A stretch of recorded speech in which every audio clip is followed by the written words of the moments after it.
you're trying to sell stuff but not trying to add value at the same time, you're probably going to have a hard time selling stuff. Cassie Petrey, the co-founder and co-CEO of CrowdSurf, a digital marketing company. She ran the Backstreet Boys newsletter with over 10,000 subscribers. And worked with some of the biggest names in the music industry. I was terrified of not getting this job that I just thought was my dream. When you're trying to like make the reel or the TikTok that's going to go viral, I feel like the more you want it, the more it's not going to happen. But the more you're focused on, I want to make a video that's a good representation of my or my, that's when like the really good content comes. You got anything else you could give us as far as what business owners can be using? The best thing you can do in terms of getting your content served on the platform is no hustle, worship here, we're a different breed. Action is what we got if action is what you need. Content capitalist, we're breaking the mold. Cause the old ways fading, new stories to be told. So content capitalist, get to the prize. This is the Content Capitalist Podcast, and my name is Ken Okazaki.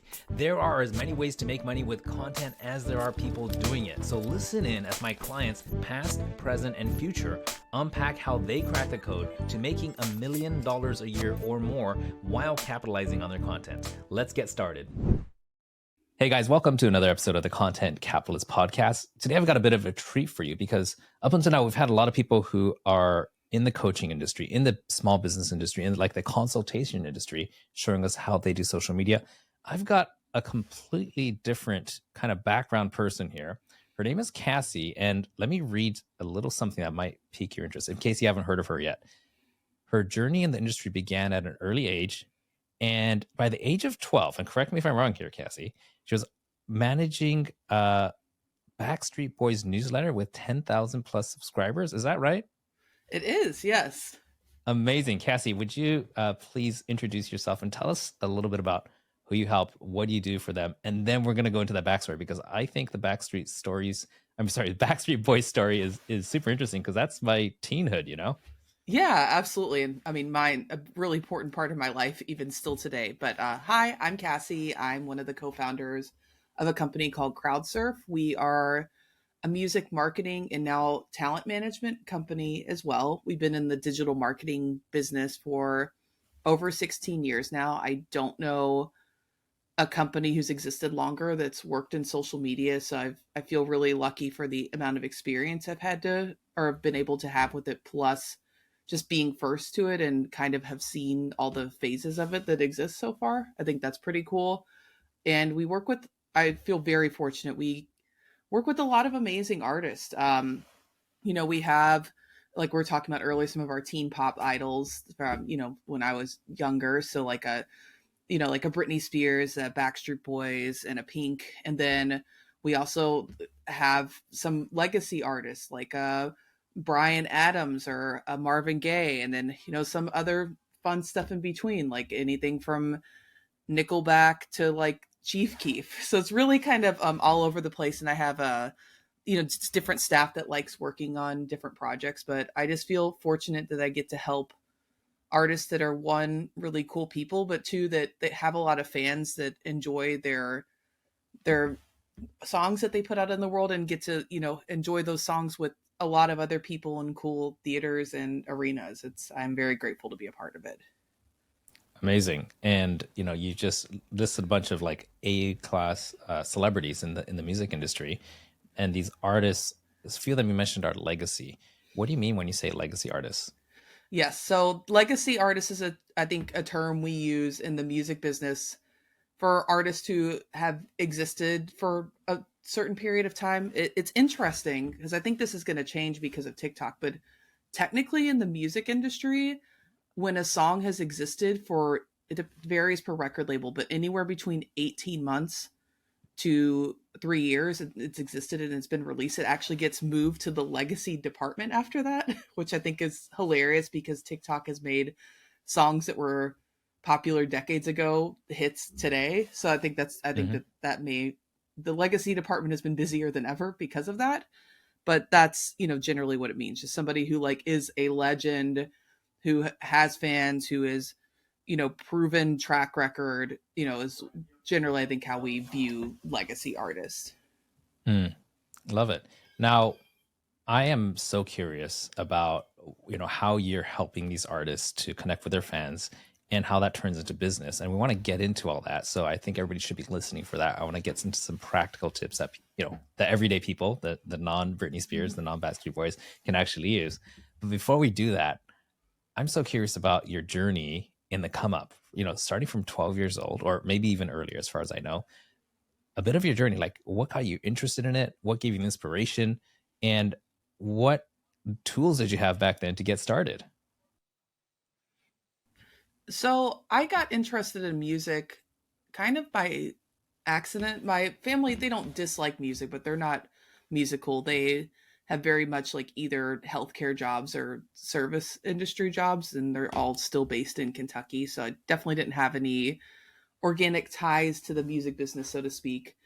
But what happened was when I was 11, I was on one of those summer softball leagues. I played outfield. I was probably one of the worst players on the team, but my team won our league championship. And I didn't realize this at the time, but our like gift for winning the championship from our coaches was to go see the Backstreet Boys at the arena in our town, and they gave us box seats, which is like an absolutely incredible gift. And I did not understand how amazing that is then, but I definitely do now. So thank you, coaches. You did something that changed my life that you probably didn't even realize. And I just fell in love with the concert experience. I thought it was so cool to see people excited about the same thing, just having a good time, not really like judging the people around them.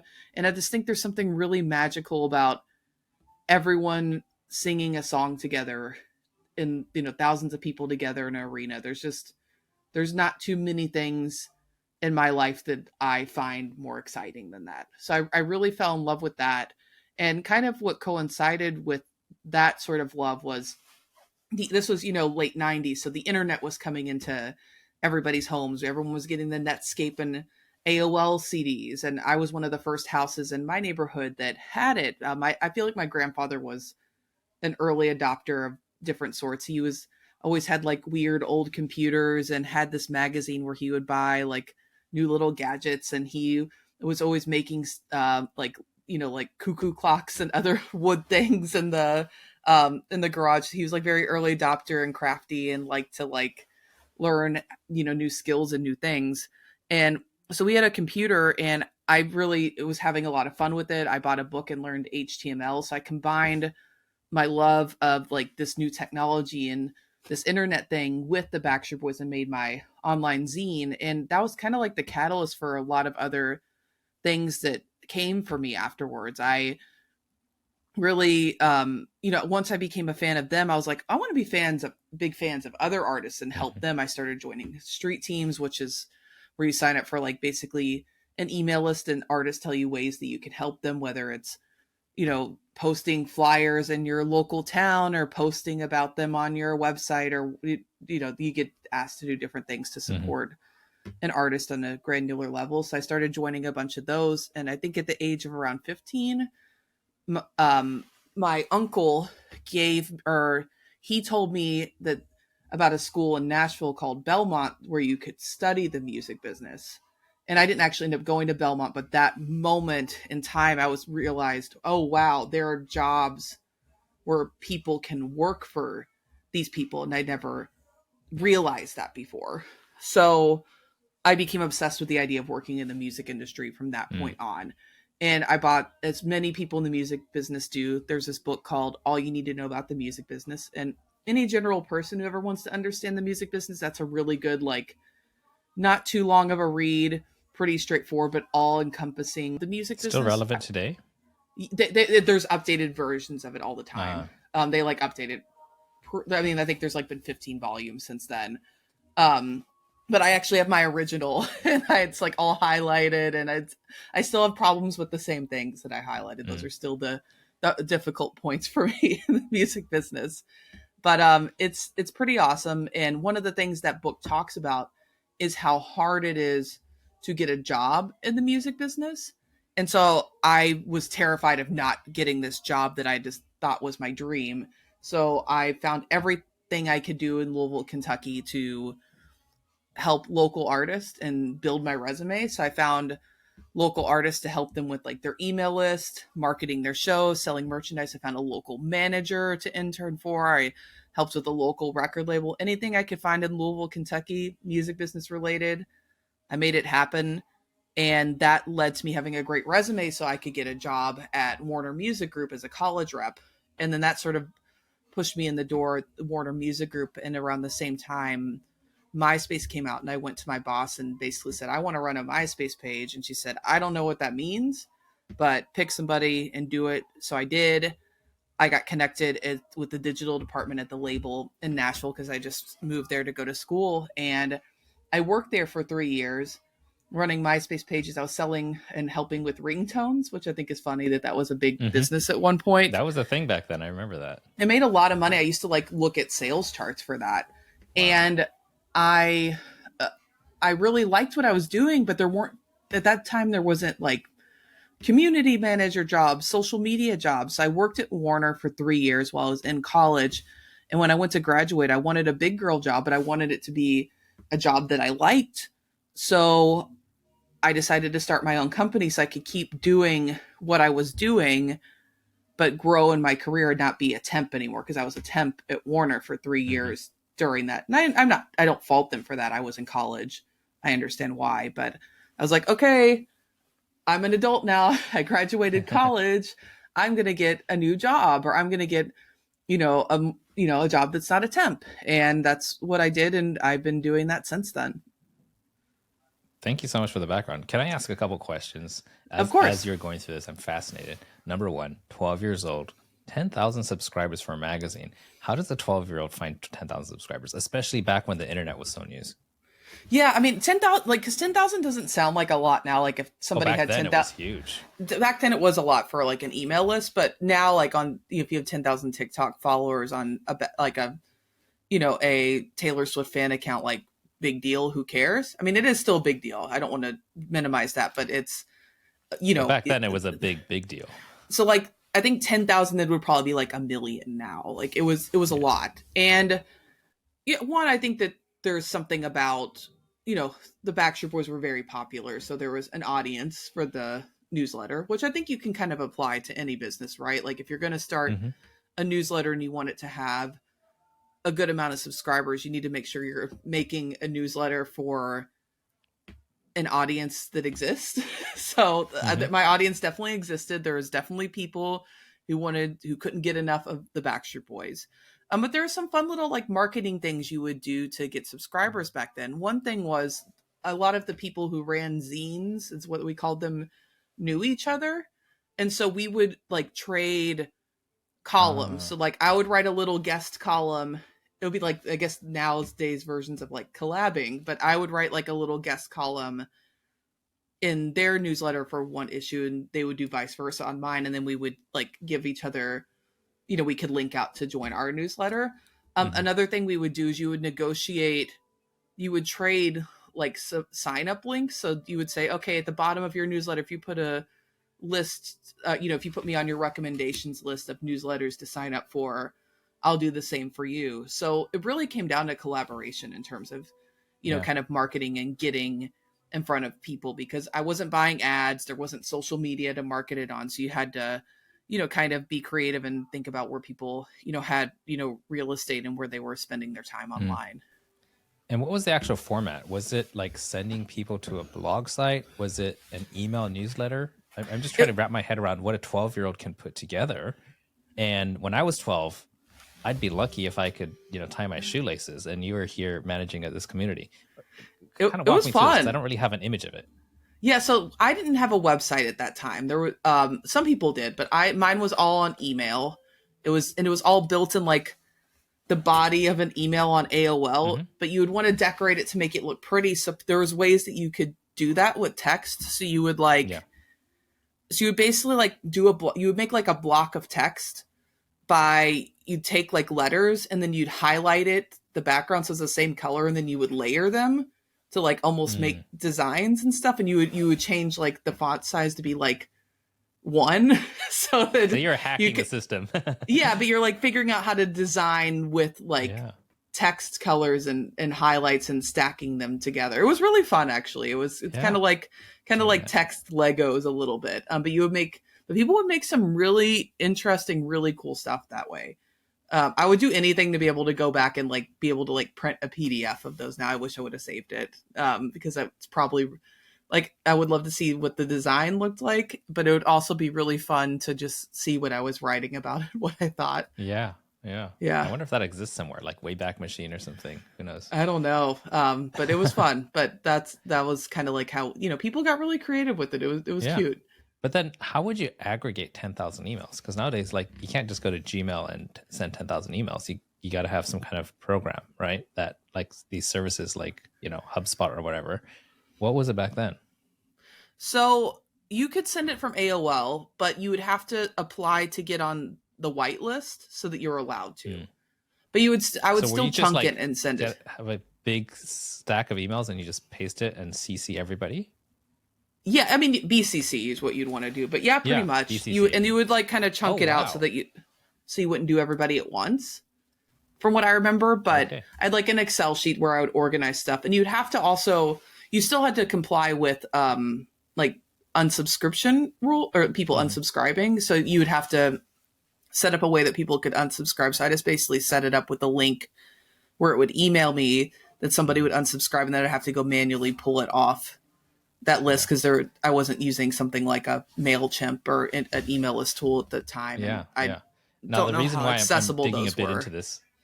Oh, sorry, I'm overlapping you. The reason I'm digging into this is every now and then someone who's who I'm trying to help with their business, they say, "Oh, it's so complicated. I can't." They have no idea what it was like 10 years ago, 20 years ago. That all the manual copying and pasting and nowadays with Zapier and all this online automation, it's so easy it's just to do the manual stuff. The hard thing is getting the right message and getting people to be interested in you. So thank you so much for going a bit into that. I got one more question about back on the come up. Why was music the thing? Like, do you sing? Do you produce any of your own music, or was it more about the music, or was it about this path to opportunity that you're seeing? So I'm definitely not musical at all. My boyfriend actually just got a viola and made me play it and took a video of me playing it because I can't play it, and it was funny. I'm like hilariously not good at singing or playing instruments. But I think that, I think when I was, early teens, I had a lot of different things personally going on in my life. And I just think music made me feel good. It was just good timing. And it was, when I was going through a lot of really hard things in my life, it was there for me, and I enjoyed it, and it made me happy when nothing else was. So I think that I see how important it was to me at that age, and, and how, as I've aged, it's become, my love for music and the music that me and my friends enjoyed together, the concerts we went to, are like some of my favorite memories still. So I just think music is so important for people individually and culturally, and for relationships and friendships. And it's so hard to be an artist right now. I think harder than ever, to be honest. And I just want to be there for artists and try to make this digital marketing thing a little less stressful for them, because what they did for me and what they do for people and what they do for pop culture is just so important and irreplaceable. Absolutely. Some of these songs have so much meaning emotionally that like literally, this is not myself. I have a friend, and he runs like a 9-figure business, but he has a certain song that he has to listen to every time before he gets on stage. And if he doesn't have that song, then, he can't perform. And when he's as a speaker, not as a singer, but yeah, and there's the songs that, that's your anniversary song or your first date song. Every single one has so much meaning, and keeping it alive is so absolutely important. So that it's absolutely true. Let's go a bit into what's actually working right now. Like, when you get these clients, these household name artists, what are they expecting from you? Yeah, when somebody's at that phase in their career, when they're the point where they're a household name. I think that one of the biggest expectations there's a couple goals they generally have. I think one is to be less stressed about social media. So it's taking up a lot of their time and they need help. They need help organizing requests they have from brands and obligations they have in brand deals and what they need to post. They are stressed about what fans are saying online and want somebody else to like look and read and process that stuff versus them processing it themselves. Or they need somebody to help make sure that they post more frequently because they know it's important, but they're traveling and they have a lot going on. But I think all of it comes down to like stress relief at some point. Another thing that sometimes people, A-level artists, when they come on board, they're looking for help with this. They are feeling inspired and want to be more creative and need ideas, or know that there's like, a new market they want to tap into. So they're looking for help with that. But I would say those are the two sort of main drivers for bigger artists. And then developing artists. So, artists that are earlier in their career, I think they have a lot of similar, aspirations that businesses do. They're looking to get their music in front of more audiences. They're looking to build their social numbers so they can get a record deal. Like they're looking for audience or to impress somebody so they can get funding. But those, those are often goals of smaller artists. Yeah, that makes sense. It makes so much sense.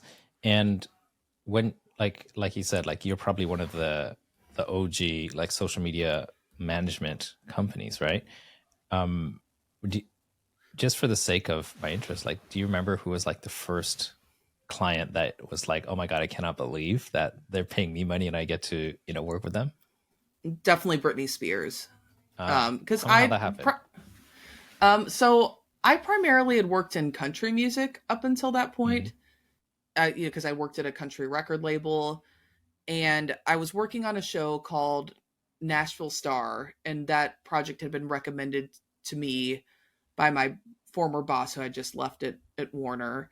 And there was a woman based who's like, she's like the real, like, she's not just a social media OG, like she is like the digital OG. Like she like did the first song that you could download on the internet, the first artist website. Wow. Like she's insane, like in terms of her, like the stuff that she's done. And so I was kind of like assisting her on this Nashville Star project. Me and my business partner Jade were working on it with her.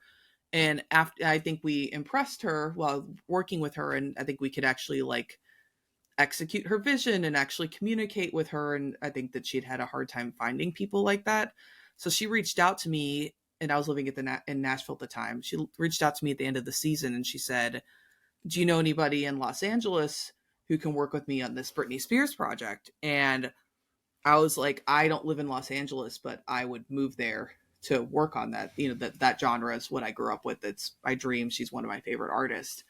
And it turned out that I do live here now, but I didn't have to move yet at that point, because at that time some of her other team members were based in Nashville. And so I was allowed to stay in Nashville and start on that project. But I remember sending that email, like, because I get kind of scared, when especially then I was way younger and had less experience. And when somebody's asking me, do you know somebody who would work on this? And I'm like, oh, I don't think they're really asking about me, but I'm going to raise my hand because I'm going to regret if I didn't do my best. And I'm glad I raised my hand, because it was a very life-altering artist to get to work with. Amazing. And at that time, what was the go-to platform that you were mostly pushing? It was funny. I would say Twitter had like kind of just come on the scene. In terms of Britney, it was actually, her website was still pretty important. Like it would be, a lot of the main updates would go there in Twitter. And, I would say eventually a couple years in, Facebook became a little more relevant. Facebook was around and relevant, but it was harder especially for big artists to use it until a couple years in, because they originally didn't have the vision of like celebrities having pages that they could post from. They wanted it to be like individual everyday people. Just very peer to peer, right? Yes, but I think as it became more popular, you really couldn't avoid the integration of celebrities. So that came a couple years later, and Facebook was a really great tool and really important. I would say in like, what do you call it? Like the late 00s? I don't know. The late 2000s. Late 2000s, I guess. Yeah. It's just weird because the late 2000s. Well, that's when they started up the pages, and then when you have a page, then you could choose if you're a public figure or whatever. And they removed the 5,000 friend limit, and now you have followers, not fans, and that kind of opened it up for celebrities to really use it.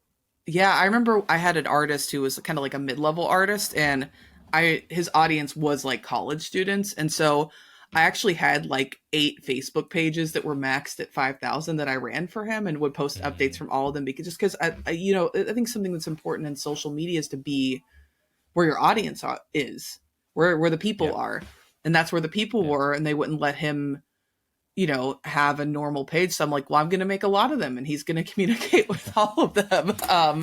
But eventually the celebrity public figure tool came into the So mix. you're the one who's just going to find a way. Like, if there are people there, no problem. 5,000 times 10, 5,000 times 100, right? I mean, I will say on like my over the holidays to-do list, I have written down, I want to figure out how to better utilize Nextdoor for music artists. I don't know what that looks like, but I think it's so popular and so powerful that I just think there's something that could be done there. I don't know what, but there's something. But that's a lot of people spend time on there right now, especially of certain demographics.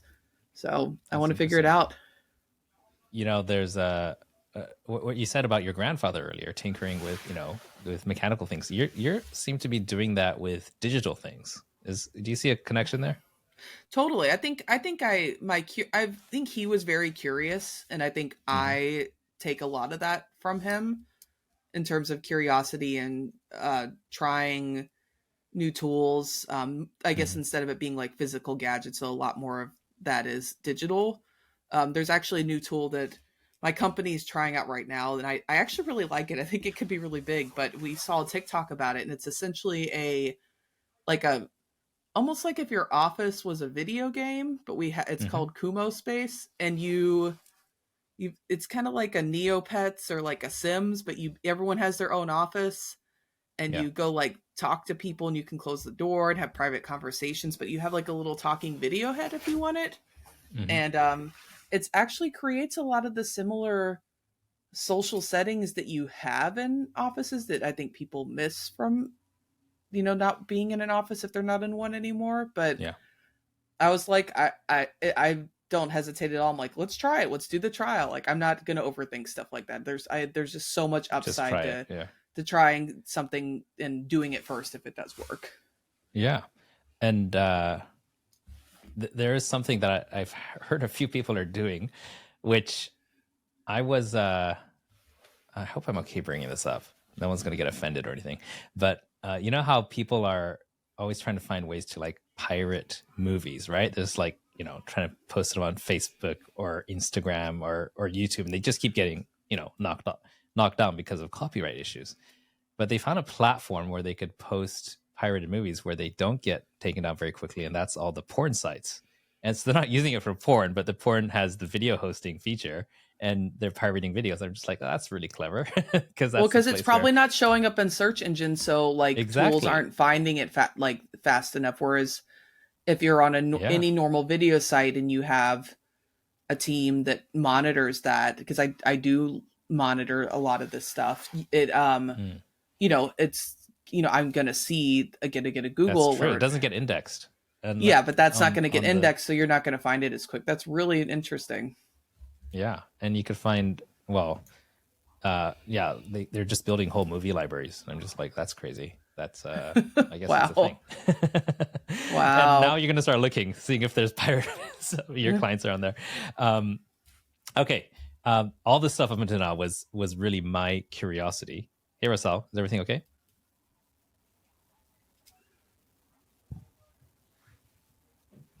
Okay, hold on. Let me check on that. Oh, okay. You know what? I'm just going to continue with the main angle, okay? Okay, we're good. All right, resuming in 3, 2, 1. Cassie, I enjoyed so much what we shared. Sorry. Let me get back into this. Hey, Cassie, I really enjoyed talking about everything from, the olden days up until now. And if I'm honest, I was mostly just for my own personal curiosity. I want to go a bit into what's working right now, and specifically looking for ways that you're connecting your clients with their audiences in ways that like a business owner can use. How are we able to use social media to generate more traffic, more interest, more leads, more action from our audiences? Could you kind of, that's a very broad question. You could start wherever you like, and we could take it from there. So something I talk to a lot of my artists about that I think could apply to a lot of different types of business owners is when you're deciding to get on social media to be more active on it, you need to understand why you're doing it. Like, you shouldn't do it just because you feel like you're supposed to. You need to know your why and your goal. Like, it's the 1970s and the internet doesn't exist. Why do you have your business? What is your goal? And then pull social media back into it and view it as a tool to get to your goal. But I don't think social media should ever be the goal. I think that that's where it gets sticky and you start chasing likes versus consumers or brand awareness, or the things that you actually, want to use social media for. And I think that because, we have all these numbers attached to everything on social media, that your brain can get kind of tricked into like being so focused on like those goals when, sometimes I've seen, in music, you'll see an artist who has so many followers and can't sell any tickets at concerts to save their life. And that's where you make your money, is at concerts. And I've seen artists with way less social following who sell out Radio City Music Hall and they have under 1 million Instagram followers. It's not everything. Like, it's important to be there. It's important to give your product and content a shot to reach new people, but followers isn't everything. Likes aren't everything. That when you get caught up in those type of goals, I see people, I see it deteriorate their mental health. Yeah, that's the kind of answer that is so mature. Like, you're not giving me a tactic, you're giving me the real answer, the stuff that you have to really dig deep to do. I can't say, oh yeah, let's copy and paste that tactics, send it off to my temp to go try it. Thank you for that. Now, could you think of a time when you told one of your clients this and then they shifted from kind of stagnating to really doing well with their content, with their messaging? Yeah, and I think that they shift and start doing better with their content because it relieves pressure. Because when you're trying to like make the reel or the TikTok that's going to go viral, I feel like the more you want it, the more it's not going to happen. But the more you're focused on, I want to make a video that's a good representation of my business or my brand, that's when like the really good content comes. And I had an artist that I was working with earlier this year, and he was posting all the time, and I could tell he was doing it because his label told him it's what he should do and it's his best practice, and you should do it this way and it should have these colors. And I think when he started to really think about like, why am I doing this, I think he turned more focus, less on cadence and more focus on like, how do I make a video that showcases my vocals and sounds really good and makes people feel good when they listen to it. And that just elevated, he could use every best practice in the world, but coming at it from the right place made the content better than any great lighting or great copying or, great, little tactics here and there. You can look up tactics every day of the week in terms of, what hashtags you should use. Like TikTok they have trending pages where they tell you all these things that you should do. Like, that part is easy. I think getting your head right with it and coming at it from the right place and a healthy place, I think that's the real work. That's the real work. Absolutely. And thank you for reminding us all. Like, I'm about to speak at a conference in Las Vegas about this stuff, and the organizers are asking me, tactics. And my head is so in that, but this is a really good reminder, not just for me, but for everybody. You got anything else you could give us as far as what business owners can be using? Yeah, so I mean, I'll give some tips that I got from TikTok last week. I went to they did this nice little presentation for people who work with celebrities, and it's like best practices for celebrities on TikTok. And there are some really good little nuggets in there that I hadn't thought about technically for a second that I think people who are active on social media could find useful. Hmm. One is that they said don't over hashtag on TikTok. They said 2 to 3 hashtags max, and they say that using like For You page or FYP does not help the algorithm at all.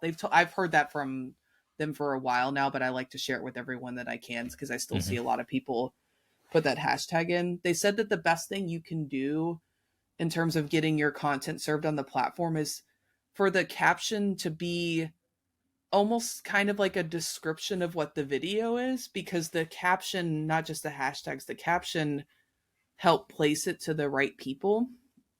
So if you have a video of making pizza, for example, like make sure that cap if you read the caption without watching the video, that you would know that that video is about making pizza, Hmm. because that's going to help it, file in the making pizza algorithm. And Hmm. also, about 1/3 of people who consume digital content online have some sort of disability, and Oh, wow. using like descriptive captions really helps them. So because I think a lot of times people like are like, oh, they can watch this video, they know what it is because there's a video, I don't need to write it in the caption, I'm going to write something cute or make a pun or whatever. And you can do that, but I think a lot of people lose some algorithm opportunities by not using Mm. their caption in a descriptive way. And if somebody is blind, they, or has a hearing deficit, they a lot of times they're using captions or tools to translate captions for them, and that, it's the, the Yeah, I that get can it. be really helpful I, for people with different deficits. So that's just something I and like is to this across remind the people board of. for all platforms? We're talking about TikTok, Instagram, In terms of YouTube, like Facebook. yeah, I mean, I would say in general, like when you have a video, it's kind of describing, I think people should know what your video is just from what is captioned. You can add something cute in there or something personal too, but Mhm.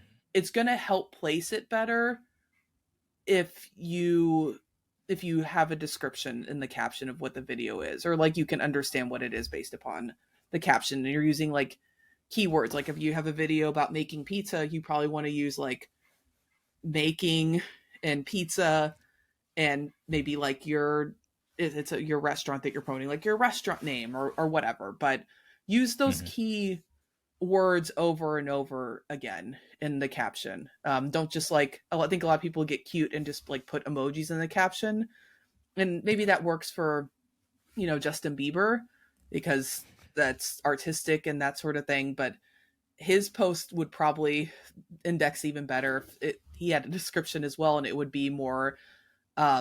it would be more disability friendly as well. So Mm. there's some things I like to think about. Perfect. Perfect.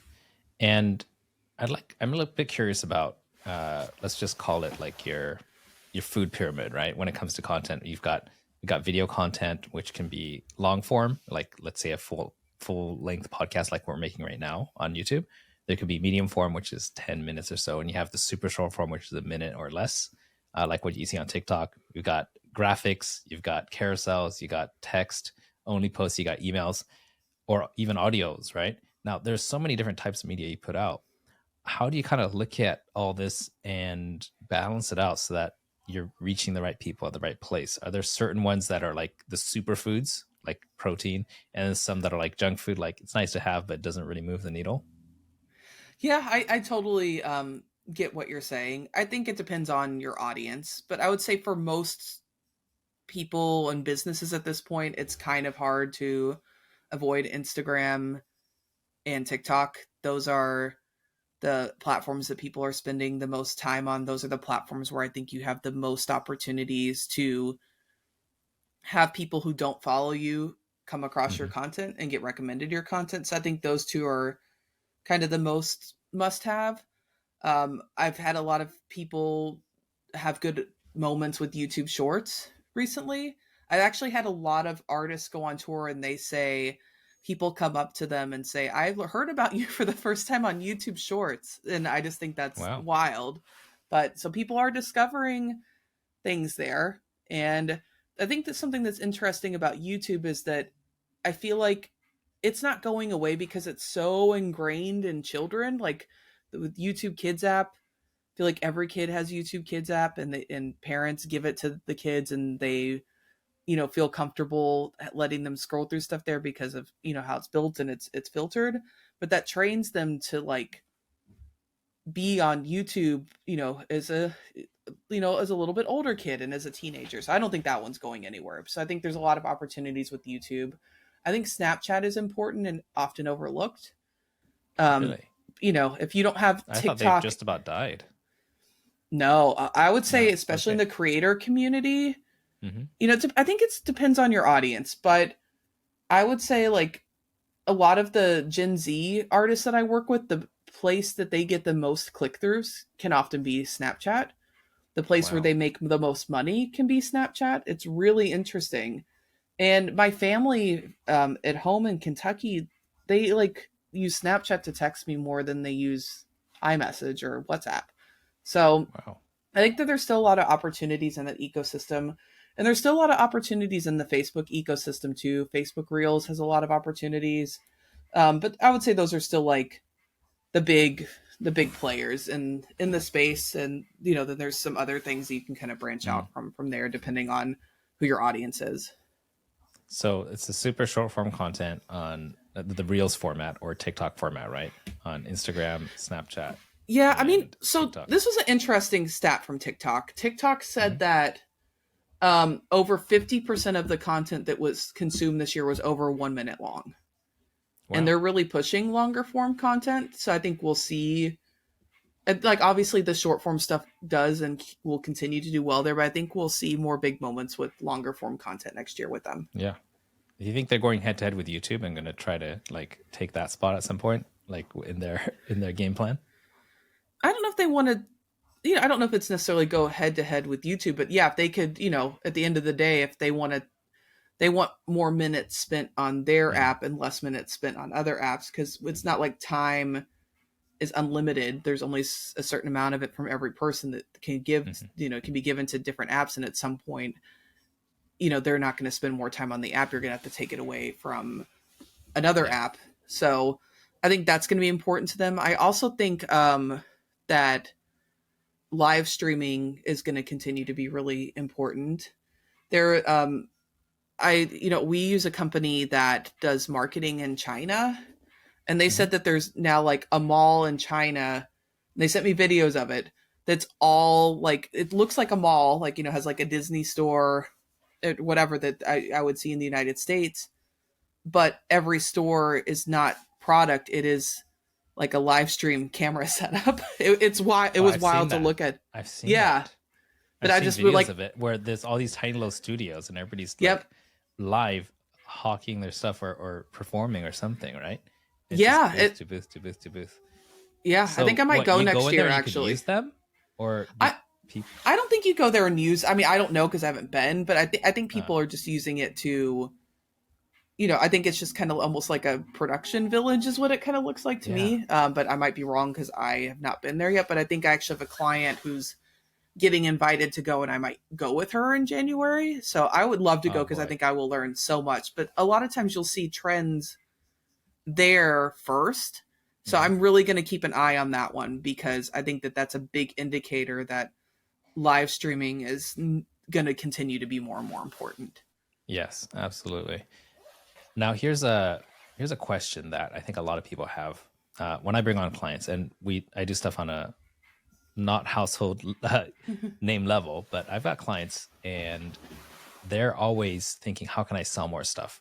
Like sell more consultations, sell more services, sell more, agency packages or whatever that is. And I'm always helping them to like pump the brakes. Hey, we need to put more value out there. And there's this balance, right? Like when you ask for something, when you give something. Could you give me your philosophy around that? Yeah, I mean, in general, like when I'm helping people, with social media, and I think this goes even bigger to like beyond social media and just their career, you have to know like why you're doing what you're doing. And I imagine that when you think about why you're doing what you're doing, it's some part of that is probably going to be to leave the world better than you found it and to help people. And Yes. yes, and it's you're going to have to figure out how to convey that online, but it's kind of like going back to the engagement thing. If you're trying to sell stuff but not trying to add value at the same time, you're probably going to have a hard time selling stuff. Stuff kind of flies out the door with decent marketing if you have a good value proposition. It's kind of like for me in music, if the song's good, it's a lot easier to make something happen than when it's not. The same thing in business. If the value proposition is good and it's something that people want or they need, if people start to hear about it, it's going to be easier to move and sell that product or service. Yeah, absolutely. But if we were to, sorry, just going to push a little bit into this. If you were to look at the ratio of how often you ask for a sale, let's say you do have it all lined up. You've got your mission, right? And you don't even have to like transpose it to my audience, like your clients. They want to sell concert tickets. They want to sell merch. They want to sell access to them in various ways. And they want to entertain their audience and give them value. Like, is there a ratio you look at? Like how many of these posts versus these posts? Like how do you, is there any tactics like that? I don't have a strict number, but I think that you definitely don't want to, you don't want every post to be buy my, sign up for. Like sometimes it has to be about them. And I think an easy way to make things about other people sometimes is to one, make content that benefits people without asking for anything in return. But two, if you're struggling with that or don't know how to do that or don't have the right piece of content for that at the moment, I think sometimes, some days, you don't have to post something yourself. Go and be supportive of other people that day. Go like other people's posts. Go comment on other people's posts. Go do things on social media and give back the karma that you wish was being given to you. But in general, I think it's important to, it's kind of like the food, we talked about the food pyramid. There's one really great graphic. It's a little bit dated at this point, but it's called the social media food pyramid. And like at the top, they have used sparingly the like direct sale pitch. And so they talk about, like other, types of content that you can, put out into the world. I've sort of evolved that a little bit to be more about engaging with people versus putting out content sometimes too, because you don't want to go to a party and listen to somebody talk about themselves the whole time. Like if somebody, has a story that they're telling at the party, like you should listen and have a comment on that sometime. It's the same as social media. You should comment on other people's posts. You should listen to other people. It's not just about you posting and hoping to receive attention. That's not, that nobody's going to want a part of that party for too long.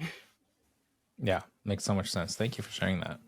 Now we're kind of coming to the close of our time, but there's something that that just came to me. I think that a lot of my audience, a lot of them already have their businesses set up and they have clients coming in and they're making good money, but they're not putting out content yet. And they're still like, they're on the diving board and they're just like too scared to do it. Something's holding them back. What do you say to that person? Like, are there situations where you just have to, give them a good pat on the back and say, you got this? Or is this something that is only for certain people, that some people just shouldn't be on social media and maybe like, do you ever face this dilemma? Like, is it for everybody really, content creation and being on social media? It's interesting that you say that, because I actually, for my company, like CrowdSurf, we don't post on social media because it actually did more harm than good. You mean you don't post for yourself, your own company, you just post for your clients? Is that what you're saying?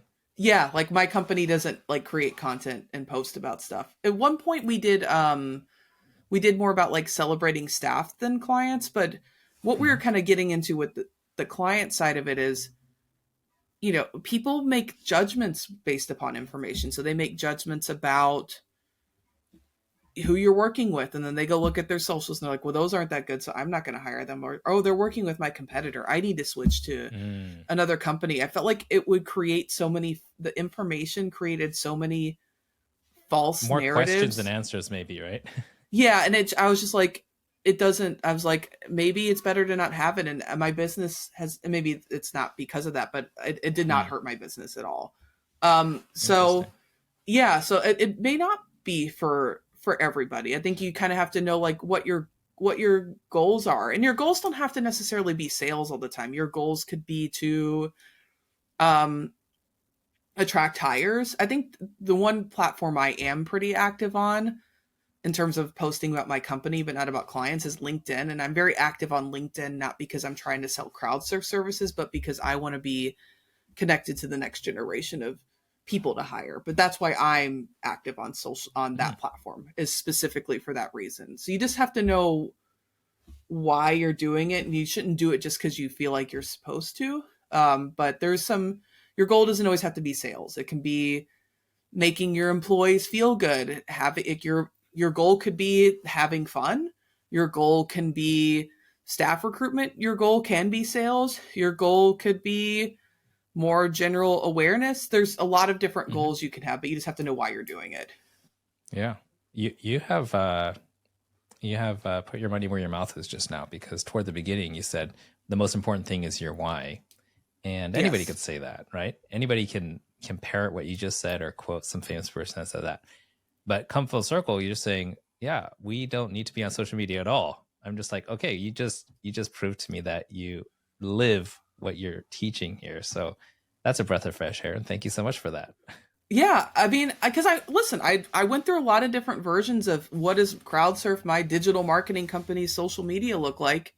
And all the versions of it I went through, it didn't feel right. And it didn't feel right because it didn't have good results. And I was doing it because I felt like I had to, and I didn't have a purpose from it. And when I started getting heard a couple stories about clients who had made assumptions based upon something they saw from our socials that weren't true, I was like, I don't think this is helping us. I'm going to just see if we're okay without it for a second. It's fine to experiment too. And I experimented, and that's where I sit. And maybe I'll have a vision for it later that's fun or has a different purpose. But right now I don't have that vision. You know, you're a very deep person. Thanks. I think about this stuff a lot. I can tell. And I really appreciate you sharing all that. Of course. Look, I've got to wrap this up, but I think that, we've been talking for long enough. And if anyone's listened this far, there's something about what you shared that resonated with them. If somebody wants to look you up, connect with you, potentially consider hiring your services, where's the best place for them to find that? I'm most active personally on Instagram and LinkedIn, and it's just my name, Cassie, Cassie, Petrie, Petrey. Okay. And guys, we're going to put the information down below. If you're on the podcast, look at the show notes. If you're watching this on YouTube, check out the description. We'll have links to all her socials, plus where you could find her and her business. Cassie, thank you so much. If there's any last words of wisdom that you'd give, because by the way, you do have a lot of good ones. Before we wrap this, is there any PS you want to add here? Sure. PS, if you're deciding that you want to be more active on social media, please don't Google best practices and try to do it all at once. Pick one of the best practices, integrate it, master it, and add more. It's all about building versus trying to just be perfect at it tomorrow. You'll hate it if you try that. Yeah. And PPS, if you want to brag that you have the same social media manager as Britney Spears, then look up Cassie Petrie. All right, guys, that's it for today. And I'm sure you guys have probably a stack of notes that you could go. Don't do them all at once. Like you said, pick one, see if it works. And if it does, then I do recommend reach out to Cassie, see if there might be opportunity for you to do something together. That's it for today, and I'll see you next week. No hustle, worship here, we're a different breed. Action is what we got if action is what you need. Content capitalists, we're breaking the mold. Cause the old ways fading, new stories to be told. So content capitalists, get to the prize.